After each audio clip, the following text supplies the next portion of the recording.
우리 수요 기도회 가운데 함께 하시는 여러분들을 진심으로 축복합니다. 고난 주간을 우리가 보내고 있습니다. 특별히 이번 사순절과 고난 주간 그리고 부활절에 우리가 주로 보게 될 말씀이 뭐냐? 요한복음이에요. 와, 요한복음 너무 오래 하는 거 아니에요? 그렇죠. 수요일마다 우리가 요한복음을 1장부터 12장까지 그리스도인의 기초라는 그 주제 아래서 복음이란 무엇인가 라고 36번 동안 했어요. 그게 2주 전에 끝났거든요, 사실. 그리고 난 다음에 수요일에 이제 그 다음번에 있는 말씀 사순절과 연결되고 그 다음에 부활절과 연결하여서 보려고 우리가 요한복음을 이어서 말씀을 보고 있습니다. 또 하나 뭐가 있습니까? 새벽에도 요한복음이에요.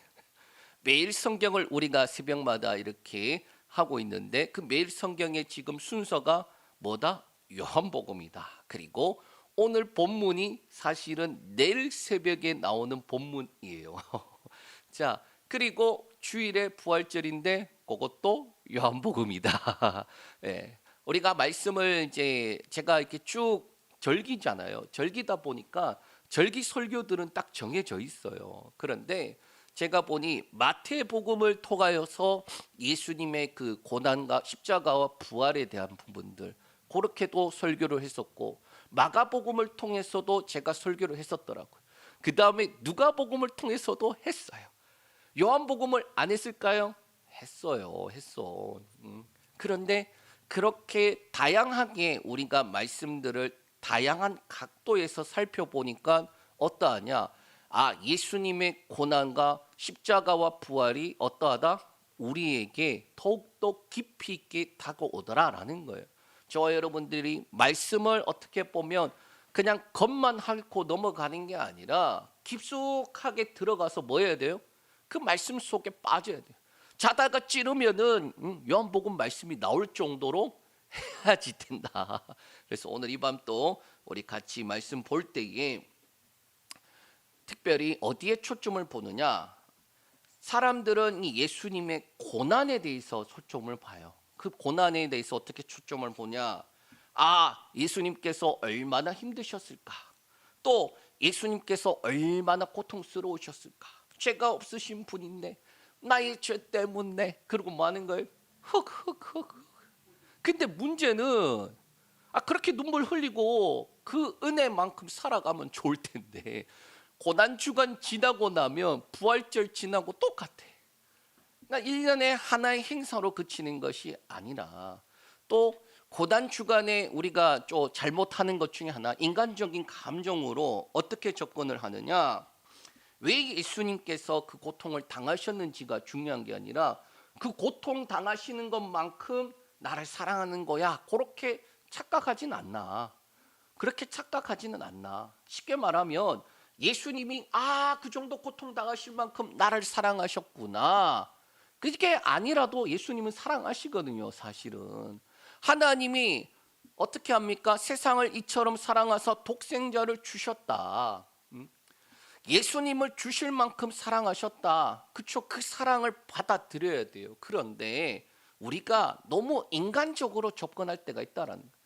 예수님의 고통의 크기가 깊어지는 만큼 내가 받는 사랑이 커지는 것보다 오히려 이번에는 예수님께서 왜 십자가에 달리시고 왜 죽으셔야만 하셨는가?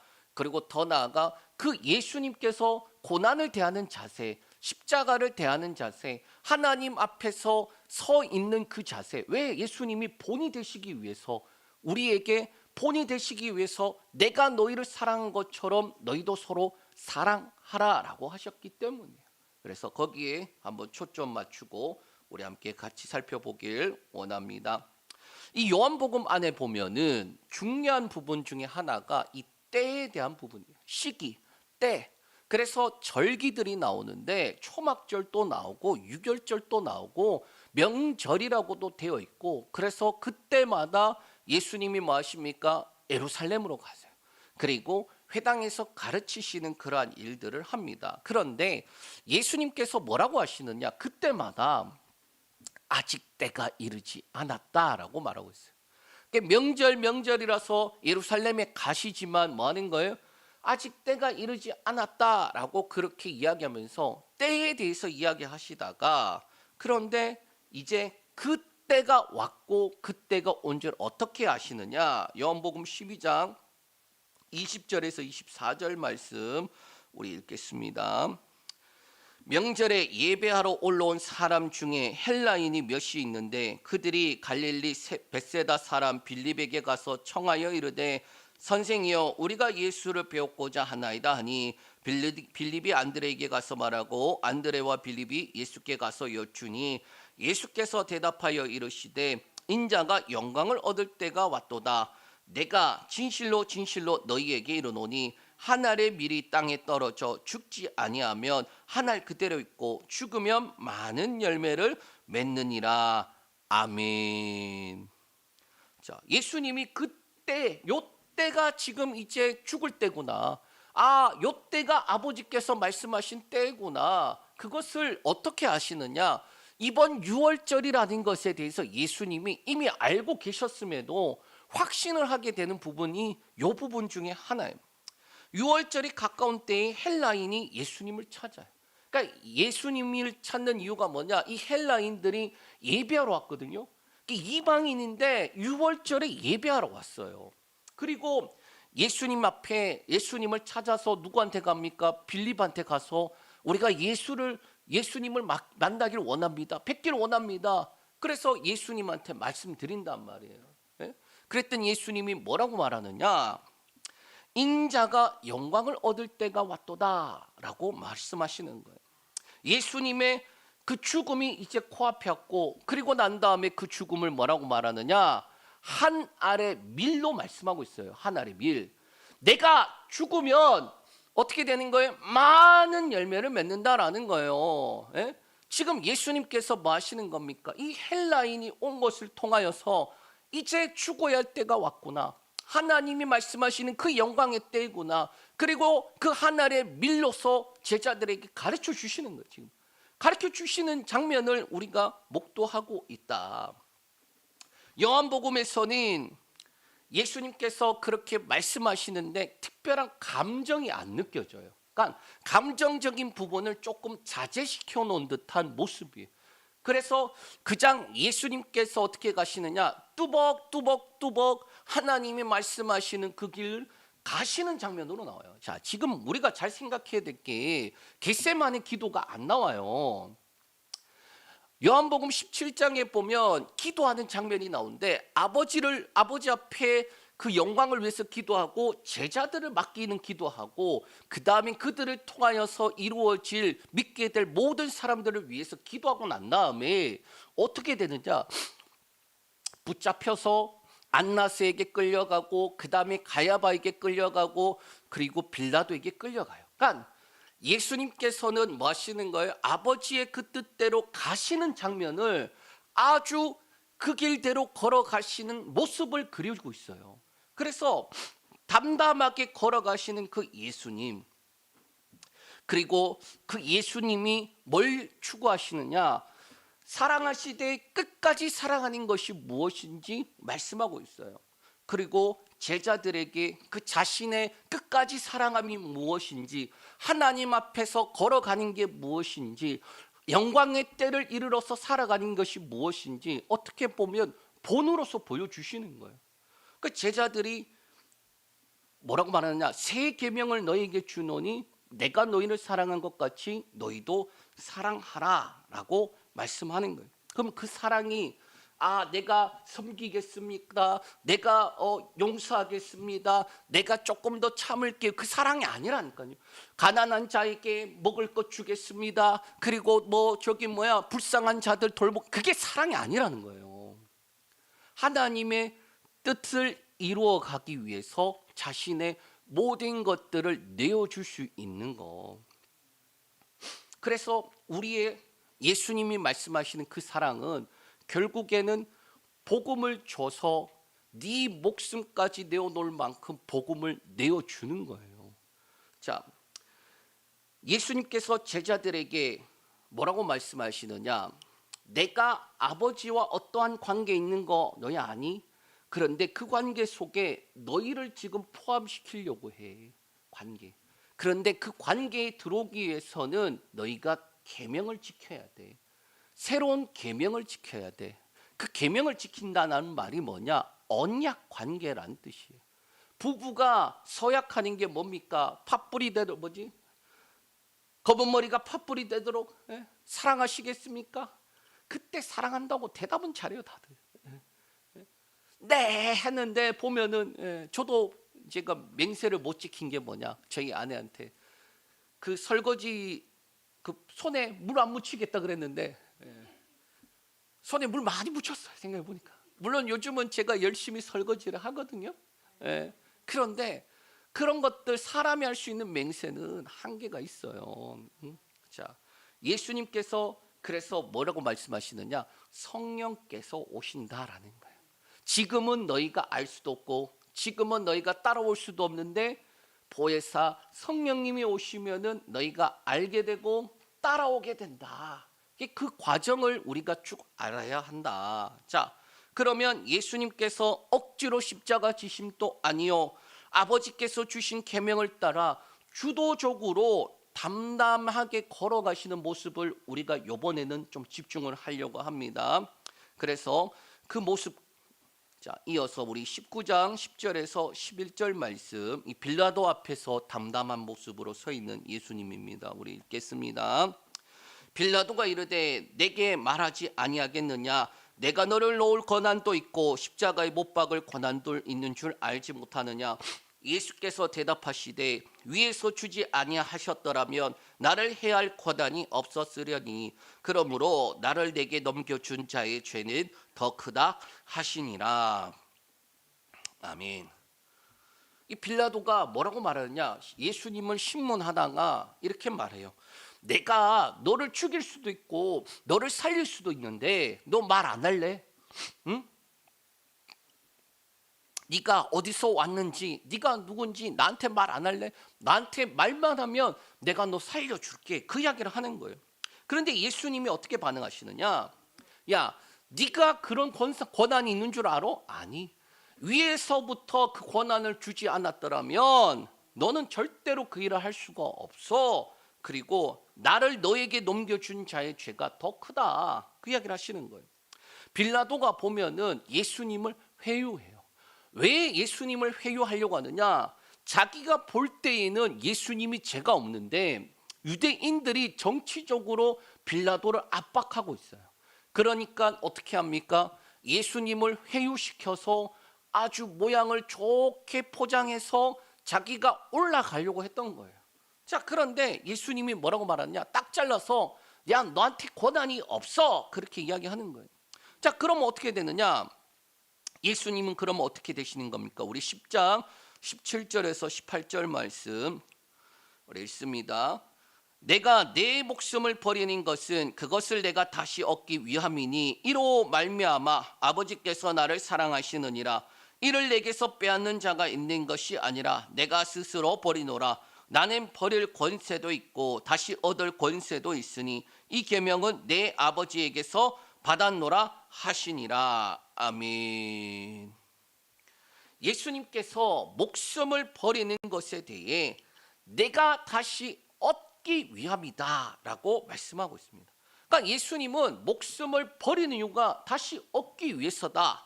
그리고 이것으로 뭐 하는 거예요? 아버지께서 나를 사랑하시는 거다라고 말씀하고 있어요. 그러면서 아주 핵심이 이 말씀이에요. 내게서 빼앗는 자가 있는 것이 아니라 내가 스스로 버리노라. 여러분, 이게 핵심이에요.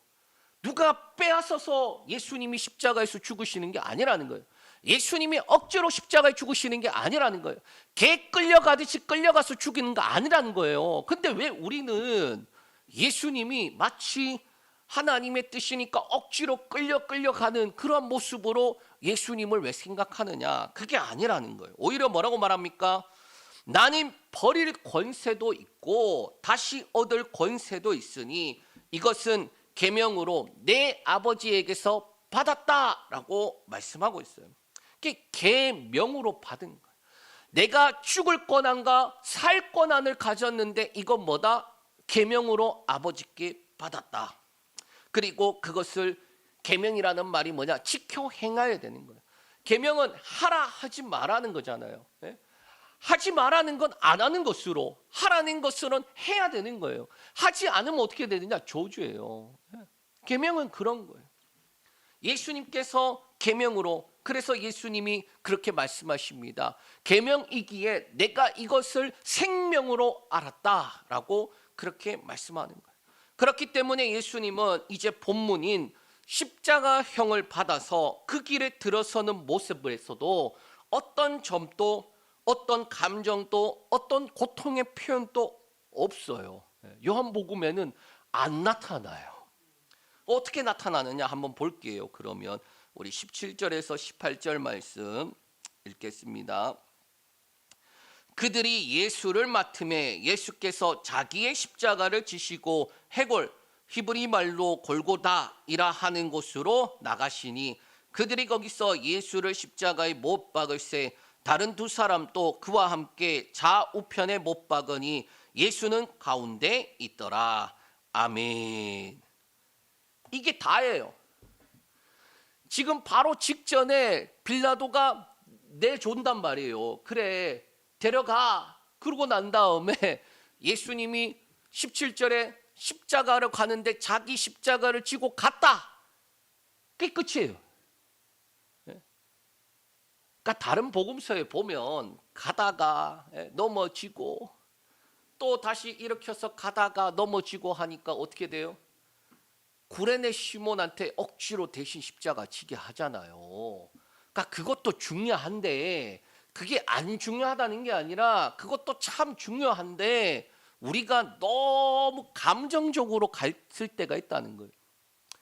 조금 더 제가 이게 그런 단어들을 안 쓰려고 하는데 무슨 예수님이 고통당하는 것만큼 내가 더 사랑을 받는 것처럼 그게 아니에요. 그러니까 자꾸 예수님을 막 그렇게 만들면 안 되지. 성경에 보면은 이 요한복음에 보면은 오히려 예수님의 모습은 주어져 있는 그 길을 되게 담담하게 걸어갔어요. 그리고 그 과정도 예수께서 자기의 십자가를 지시고 가셨다라는 거예요. 스스로의 의지로 십자가를 지셨다라는 것을 나타내고 있다. 물론 마가복음을 보면 구레네 시몬이 도운 거, 또 다른 복음서에 보면은 그 과정들이 너무나도 힘들고 십자가 위에서도 되게 고통스러운 모습으로 기록하기도 해요. 그러나 요한복음에는 어떻게 초점을 두느냐? 예수님이 십자가를 억지로 지신 것이 아니라 기꺼이 아버지의 뜻을 이루기 위해 유월절 어린 양으로 죽으셨다라는 것을 나타내고 있어요. 그래서 이 모습을 마치 어떻게 표현하느냐? 이삭이 아브라함을 따라서 어디에 갑니까? 모리아산으로 간 거예요. 그건 아브라함은 알잖아요. 하나님이 뭐 했습니까? 아브라함에게 야, 네 아들 이삭을 내게 번제로 바쳐라. 근데 이삭이 뭐라고 말합니까? 올라가는데 아버지, 하나님 앞에 드릴 이 불하고 나무는 있는데 드릴 재물이 없는데 재물은 없어요. 그랬더니 뭐라고 말합니까? 아브라함이 가면 다 하나님 준비하신다. 그러고 난 다음에 올라갔더니 뭐라는 거예요? 그 재물이 너다. 자, 그런데 이 이삭의 모습을 보면 어떻게 되느냐? 자기 아브라함을 따라서 올라가는데 그 올라가서 그 정말로 번제로 잡혀서 죽는데 그냥 죽을 양처럼 그 자리에 멈춰져 있더라. 그것과 비교를 해요. 여호와 이레라는 말이 뭐냐? 하나님의 산에서 준비되리라 라는 거예요. 하나님이 준비하신다. 근데 거기까지만 알면 안 돼요. 그 산에 뭐가 준비되는 거예요? 염소, 맞아요. 우리를 대신하여 죽을 하나님의 양이 준비되는 거예요. 그 산이 어딘 줄 아십니까? 지금 바로 말하는 이 골고다예요. 거기가 거기야. 거기가 거기. 자, 바로 대신할 양, 어린 양 대신 예수 그리스도가 준비되는 것을 나타내고 있어요. 그리고 좌우에 두 사람 또 못 박히는데 제가 누가복음에 요 이제 좌우에 못 박힌 그 사람들이 말하는 내용들을 되게 좋아해요. 그 이유가 뭐냐? 한 사람은 뭐라고 말합니까? 야, 네가 그리스도가 아니냐? 너와 우리를 구원해라. 근데 다른 한 사람이 뭐라고 말합니까? 우편에 앉은 강도가, 야, 너는 너 죄 때문에 죽는 게 마땅한데 이분은 그러한 죄가 없다. 그리고 예수님한테 그 말하잖아요.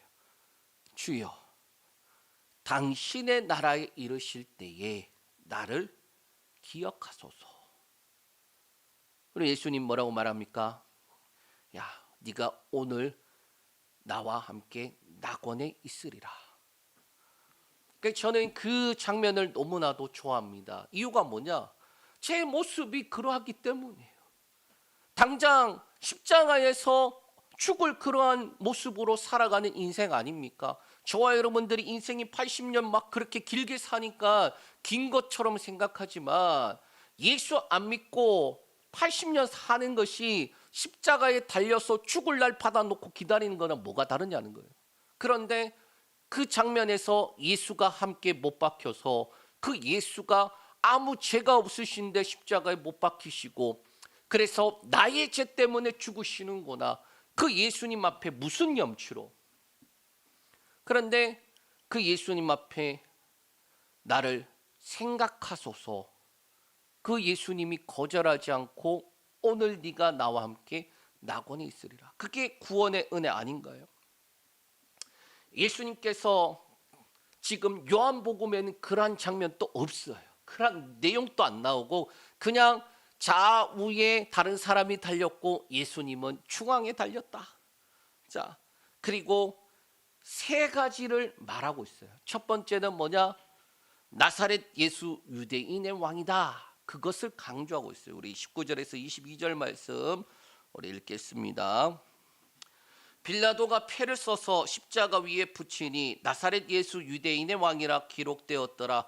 예수께서 못 박히신 곳이 성에서 가까운 고로 많은 유대인이 이 패를 읽는데 히브리와 로마와 헬라말로 기록되었더라.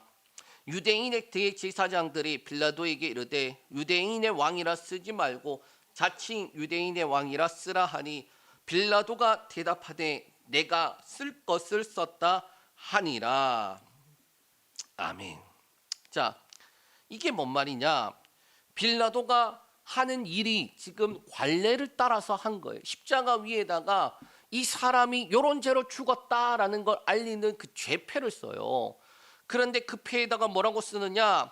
예수님의 죄를 나사렛 예수 유대인의 왕이다라고 그렇게 썼다라는 거예요. 그러니까 빌라도의 입장에서는 예수님을 보면 어떠합니까? 신문해 보니까 죄가 없는데 자꾸 죽이라네. 죄가 없는데 왜 죽이라는 거지? 유대인의 왕이다. 예? 지가 하나님의 아들이다. 예? 아이 뭐 그럴 수 있지 않나. 그런데 제목이 뭐다? 유대인의 왕이다고. 왕의 쉽게 말하면 가이사의 반역자다. 그러니 죽여야 되지 않느냐. 그 이야기를 했단 말이에요. 자, 그런데 유대인들이 뭐라고 말하냐? 정치적으로 빌라도를 압박했어요. 예수님을 죽이려고 이 빌라도를 어떻게 압박했느냐? 가이사의 충신으로서 어떻게 그럴 수 있습니까? 자기가 왕이라고 하는 자를 어떻게 살려두면은 그거 반역 아닙니까? 십자가에 죽여야 합니다. 십자가에 죽여야 합니다. 그리고 당신이 제대로 하지 않으면 우리 가이사한테 고발할 겁니다. 막 이런 식으로 나왔단 말이에요. 그랬더니 빌라도가 제목을 이렇게 쓰는 거예요. 나사렛 예수 유대인의 왕이다.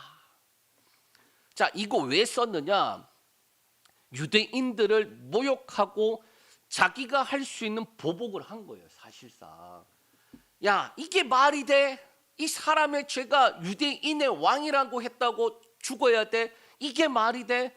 이걸 죽여야 돼? 자, 그런데 21절에 뭐라고 말합니까? 유대인의 대제사장들이 빌라도에게 어떻게 요청하느냐? 유대인의 왕이라 쓰지 말고 자칭 유대인의 왕이라 쓰라. 그렇게 요구를 해요. 그러니까 유대인의 왕이라서 죽는 게 아니라 지가 유대인의 왕이라고 한 거다. 그렇게 이제 쓰라는 거죠. 그랬더니 빌라도가 이렇게 말합니다. 내가 쓸 것을 썼다라고 말하는 거예요. 그러니까 빌라도가 보면 총독이잖아요. 총독. 쉽게 말해서 지금 지배하고 있는 곳에 지금 통치자예요. 이 이스라엘에 뭐가 있습니까? 왕이 있었어요. 왕이 분봉 왕이라 그래갖고 지역 쪼개져서 왕 헤롯의 자식들이 있었단 말이에요. 왕이. 예? 그리고 난 다음에 제사장 그룹, 그 다음에 바리새인과 사두개인 그룹, 그런 정치 그룹들이 따로 있어요. 그런데 빌라도가 얼마나 대단한 사람인데도 불구하고 이들이 자꾸 뭐로 협박하느냐? 당신 자꾸 이런 식으로 하면은 가이사한테 고발합니다. 당신 이런 식으로 하면 우리 지금 막 밀란 일어날 거예요. 예? 당신 이런 식으로 하면 우리 가만히 안 있습니다. 이 일을 했어요.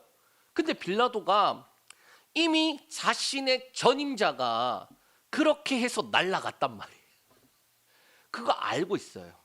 그러니까 자기가 정치적으로 여기서 문제가 생기면 위태위태하다는 거 아니까 어느 정도 맞춰주고 있는데 여기서는 아주 단호합니다. 내가 쓸 것을 썼다. 더 이상 말하지 마. 너네가 원하는 대로 죽이라 그러니까 십자가에 못 박아 죽이지 않냐. 그런데 이거는 내가 할 거야. 건들지 마라고 한 거예요. 자, 예수님은요, 이러한 곳에서도 침묵하고 있어요. 지금 주변에서 십자가에다가 이게 죄목을 다는데도 빌라도는 이렇게 하겠다. 유대인들의 제사장들은 이렇게 하겠다 할 때도 예수님 뭐 하시는 거예요? 침묵하고 있어요. 그런데 어떻게 되느냐? 빌라도와 유대인들의 이 정치적인 싸움 하는데 오히려 예수 그리스도가 뭐 하는 겁니까? 온 세상의 왕임을 나타나게 되는 거예요. 정치적인 싸움이었는데 그런데 오히려 그게 온 세상의 왕이 되는 것을 나타내고 있더라. 두 번째는 뭐냐? 속옷을 제비 뽑는 거예요. 우리 23절에서 24절 말씀 읽겠습니다.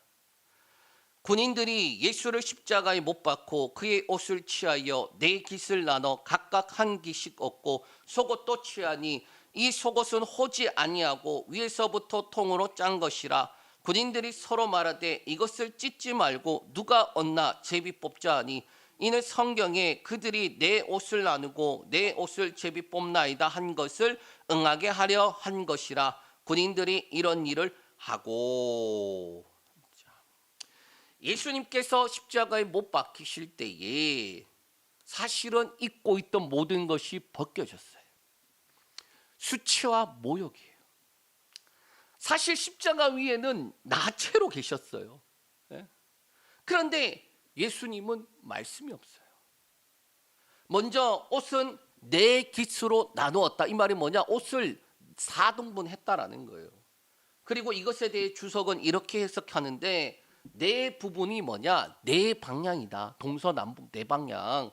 그래서 전 세계를 상징하는 것으로 예수님께서 온 세상의 죄를 지고 가고 있는 하나님의 어린 양임을 나타내는 것이다. 그러니까 유대인들을 위해서 죽으시는 것이 아니라 온 세상을 위해서 죽으시는 것이다. 그것을 나타낸다. 뭐 그런 해설도 있어요. 자, 그런데 문제는 핵심이 여기로 가야 돼. 속옷에 가야 돼. 속옷.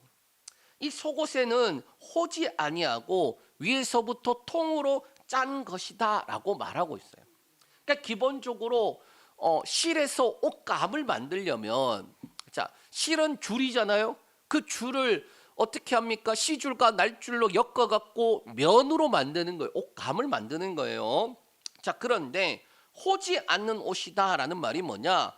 솔기를 대지 않고 통으로 짰다라는 거예요. 쉽게 말하면 다른 것 없이 줄 하나로 통으로 짰다라는 거예요. 이게 참 어렵죠. 예를 하나 제가 한번 상상을 해봤어요. 그래서 보통은 우리 배틀제라 그러나요? 보면은 이렇게 아주머니들이 이렇게 하여튼 복잡한데 이렇게 밀어서 쏙 보내갖고 실 보내고 다시 당겨갖고 다시 실 보내고 해서 뭐 하는 거냐?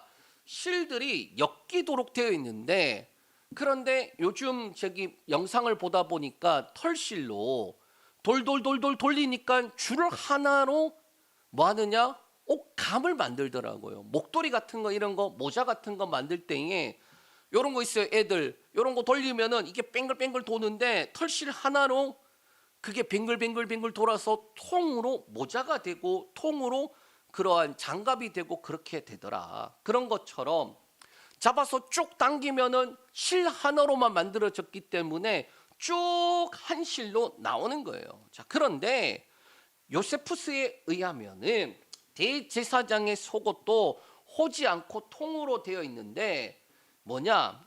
이 날실로만 되어 있는 것을 옷을 강제로 찢는다라는 뜻은 신에 대한 도전으로 인식되어졌다라는 거예요. 그 당시의 사람들은 줄을 엮어서 만든 그게 아닌 통으로 된 그것은 성스러운 것으로, 거룩한 것으로, 또는 종교 지도자들만 입는 것으로 그렇게 의미하고 있었기 때문에 그것을 찢는다라는 것, 신에 대한 도전으로 인식되었다라는 거예요. 그래서 로마 군인들도 함부로 그것을 찢지 않고 뭐 하느냐? 그래서 이거 누가 가지냐 보자. 그래서 어떻게 합니까? 제비 뽑자라는 거예요. 자, 이것은 어떤 말씀이 이루어진 것이라고 되어 있느냐? 시편 22편 18절 말씀이에요. 이 시편 22편도 제가 보니까 주로 읽었던 말씀 중에 하나더라고. 다윗이 고통 가운데 그리고 억울함 가운데 또 그 가운데서 또 외부의 적들로 그렇게 힘든 가운데 하나님을 의지합니다라는 고백을 하는 거예요. 그러면서 지금 이 18절 앞에 뭐가 나오느냐? 개들이 나를 괴롭게 합니다. 그런데 심지어 속옷까지 가져가서 제비 뽑고 그럽니다. 그러니까 나는 다 빼앗기고 없다라는 뜻이에요, 사실은. 그런데 그럼에도 하나님만 의지합니다. 그러한 내용이에요. 자, 고통과 고난을 당하는 내용이지만 그의 고백은 주란 의지하겠습니다라는 고백이에요. 그런데 그 고백이 어떻게 됩니까? 다윗의 고백으로 그치는 게 아니라 예수님의 고백이 이루어지는 것으로 연결이 되어졌다라는 거예요. 그래서 예수님이 연받는 고난의 종이지만 세상에 속하여서 죄를 해결하는 대제사장처럼 그렇게 확증되는 장면으로 나타난다. 세 번째, 마지막, 여자여 보소서 아들입니다 라는 거예요. 여자여 보소서 아들입니다, 이 말이 누구한테 하는 말이냐? 마리아, 어머니 마리아에게 여자여 보소서 내가 아들입니다가 아니라 옆에 있는 사랑하는 제자, 그 사랑하는 제자, 그 사람이 누구냐? 요한에게 아들입니다, 내가 말고 얘가 아들입니다 라는 뜻이에요. 그러면서 새로운 가족을 만드는데 우리 25절에서 27절 읽습니다. 예수의 십자가 곁에는 그의 어머니와 이모와 글로바의 아내 마리아와 막달라 마리아가 섰는지라. 예수께서 자기의 어머니와 사랑하시는 제자가 곁에 서 있는 것을 보시고 자기 어머니에게 말씀하시되 여자여 보소서 아들이니이다 하시고 또 그 제자에게 이르시되 보라 네 어머니라 하신대 그때부터 그 제자가 자기 집에 모시니라. 아멘. 자, 25절에 원어에는 있는데 여기는 안 나오는 말이 있어요. 무슨 단어냐? 접속사 하나가 들어갑니다. 맨대라는 접속사. 맨대. 이게 뭐냐? 앞에 있는 내용에 그런데라는 뜻이에요. 앞에 있는 내용에 그러나 이들은 이렇게 했지만 그러나 비교해서 보여주는 장면이에요. 그러니까 앞에 뭐가 있었습니까? 제비 꼽는 군병들이 있었는데 그들과 대조적으로 십자가의 곁에 있는 여인들을 지금 나타내고 있어요. 예수님의 속옷을 제비 뽑는 그들이 어떤 모습입니까? 그거 없겠다고 세속적인 것 예수님 앞에서 털어가는 자들인데 그것과 대조적으로 이 여인들 어떠합니까? 그 예수님의 그 영광이 나타나는 그 자리에 서 있는 모습이에요. 자, 여기에 4명의 여자가 나타납니다. 그리고 예수님은 자신의 어머니에게 뭐라고 말하냐? 여자여 보소서 아들입니다. 십자가 아래까지 누가 따라왔습니까? 그 사랑하는 제자 바로 요한이 따라왔어요. 그러보자 어머니 마리아에게 말합니다. 보소서 아들입니다. 그리고 27절에 보라 네 어머니다. 그러니까 제자가 그때부터 자기 집에 모셨다 그렇게 말씀하고 있어요. 예수님께서 어머니를 자기의 제자에게 부탁하는 그 장면이에요. 이게 사람들이 뭐라고 말하냐, 예수님이 아들로서 효도를 다하는 것이다 그렇게 생각할 수 있어요. 하려면 하죠. 근데 또 가만히 생각해 보면 예수님의 형제들이 몇이 있어요. 성경에 나와요. 교회의 지도자들이 돼요. 야고보서를 쓴 야고보, 유다서를 쓴 유다, 예수님의 형제들이에요. 그러니까 아들이 없는 게 아니야 마리아한테. 굳이 예수님이 안 해도 된단 말이에요. 그러면 왜 그렇게 하셨을까라는 것입니다. 예수님이 말씀하시고자 한 핵심이 뭐냐? 예수님의 대속적인 죽음을 통하여서 영적 가족 관계, 교회 공동체가 생겨남을 나타나는 거예요. 내가 십자가에 죽고 그 십자가를 통하여서 서로 사랑함이 있는데 그걸 통해 뭐 하는 거예요? 가족이 되는 거예요. 전혀 다른 자들이 가족이 되게 하는 거. 말씀을 정리합니다. 예수님께서 십자가에 달리셨어요. 그리고 그 사이에 세 가지의 일이 일어납니다. 각각 하나님의 말씀을 이루는 것이며 동시에 예수 그리스도로 인해 새롭게 영적인 가족이 되는 교회 공동체에 대해서 말씀하고 있어요. 예수님께서 제자들에게 하신 말씀 기억하십니까? 우리 14장 10절에서 12절 말씀 우리 읽겠습니다. 14장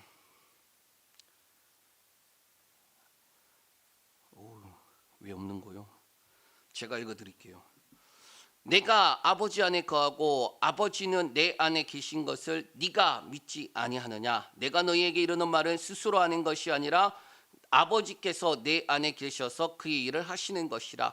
내가 아버지 안에 거하고 아버지께서 내 안에 계심을 믿으라. 그렇지 못하겠거든 행하는 그 일로 말미암아 나를 믿으라. 내가 진실로 진실로 너희에게 이르노니 나를 믿는 자는 내가 하는 일을 그도 할 것이요 또한 그보다 큰 일도 하리니 이는 내가 아버지께로 감이라.